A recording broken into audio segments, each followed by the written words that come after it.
Hi, Fabricland. My name's Matt. I'm an artist and a filmmaker. I'm calling you from Reading. I'm also a customer of your branch here. Myself and our community here were very saddened to hear of the imminent closure of Fabricland. But rather than get depressed, we thought we might get together and make a community celebration. Fabricland for me is a space I can feel safe to not be a textile expert, but still go and get involved in the textiles world. There's something beautiful about walking into a fabric shop. When you enter the shop, to your left and to your right, there are these shelves of fabric, and all the fabrics are arranged in a certain order. Blue to green to yellow to orange and then red, the whole rainbow. It is already these shelves, and are super hypnotizing. Fabricland means to me, it supported me throughout my textile career. As a student, I used to go there and get inspired by popping in to Fabricland, and then now as a mother I go in with my kids and we choose fabric and make things. I like Fabricland because you can see all the different colours. I used to use it when I was buying fabric for the Reading Operatic Society as their wardrobe mistress. Whilst we would hire the costumes, they would need to be prettied up or use bits of lace and bits of edging and extra bits of material. So it was a fabulous place to go for all of that, and very reasonably priced. Flash sale, £2 a metre from £6.99.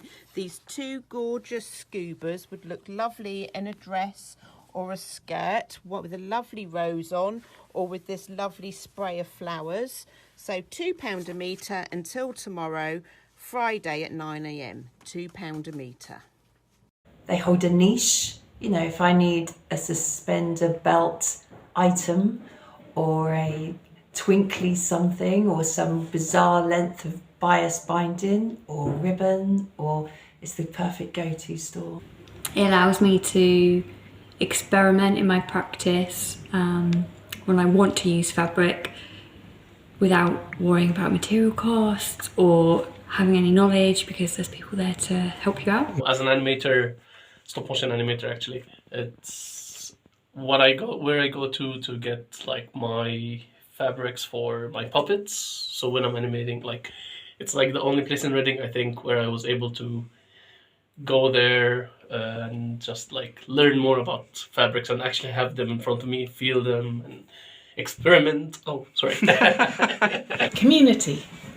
Fabricland is all about community and brings projects together through cloth and fabric. It's like you're surrounded by loads of different colours, and there's loads of textures and patterns on the fabrics.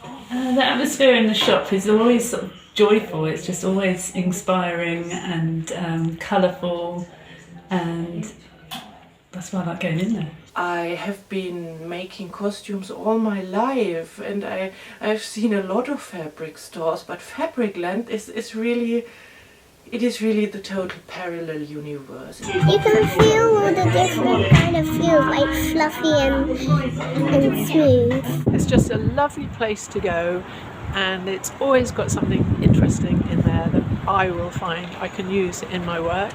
Yeah, I guess it's like a little treasure trove, isn't it? A bit like the same feeling I get going to a jumble sale when you have a nice rummage through and you don't know quite what you're going to find.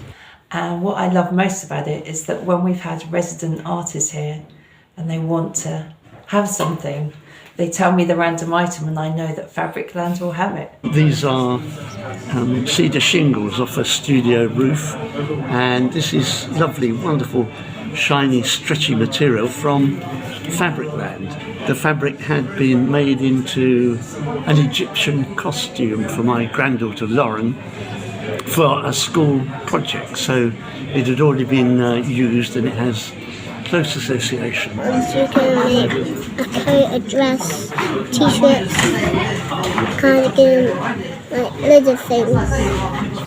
Just like Maxine and Natalie describe it in their super cool Instagram videos. It's really, it's poppies, it's flip-flops, cats, dogs, spacemen and tanks and simply everything.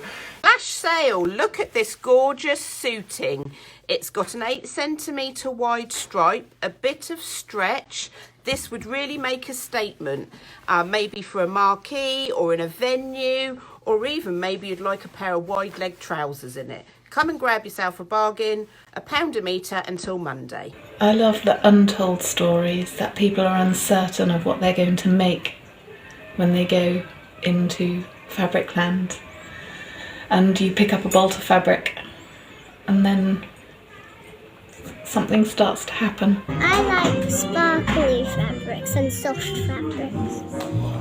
It was very interesting, like even first time when I came to UK and then I came, I stayed in Reading and I found it, I was like amazed by how like I can be just there and ask them like about the fabrics and what they think would work with stuff that I was doing and building. It's plentiful, feels like a smorgasbord of everything you can imagine and even more beyond it. So you never quite know what you're going to go in for. Go in to buy something very minimal and come out with something quite extraordinary that has caught your eye at the same time. I've got a satin bias possibly that might go with that. That sounds like a good idea. And we do not have anything particularly peach, No. but Well, that's pretty. that That's would pretty blend good, isn't in. it? Yeah. So you have to go for something like that. Oh, that's very orange, isn't Yes, it? that's what I can show you. That's I mean, it might be quite exciting. Well, the thing is that we wouldn't need very much, would we? So I could just. Is it 45 pence per metre? yes. So if I take a metre of that as well and a metre of that one. Yeah. The people. It's all about people.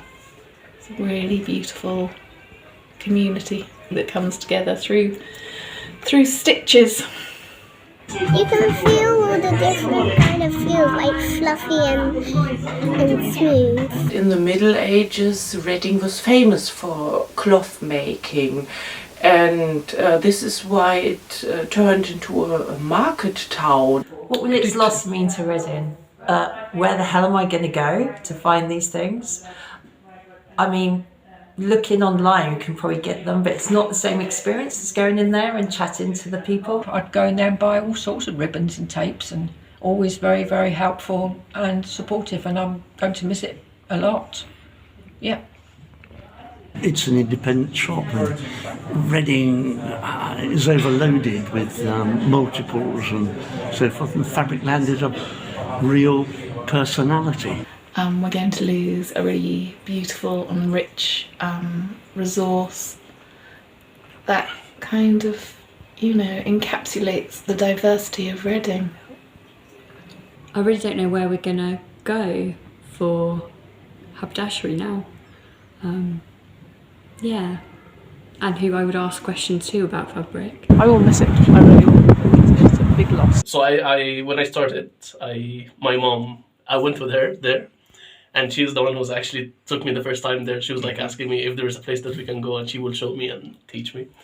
So I was a bit feeling like I'm losing part where I built some connection with my mom and where I kind of learned something. So for me and the community, I think it's like devastating. Even I remember being there, others being there, like shopping, and they like how exciting was it for them just to be around the fabrics, and they're just looking like, oh, this looks nicer, and they just like the concept. It's way different than buying online. There's this feeling that as soon as you enter a fabric store, your creativity simply goes mad, and you see all the things you want to make on your inner eye. This is an important cultural thing, going to a fabric store and get lost into your imagination. It's a fantastic emporium of all the delights. So yeah, it's going to be a big hole. It's going to be a fabric whole land of sadness. Flash sale, flash sale. Brilliant. Well done.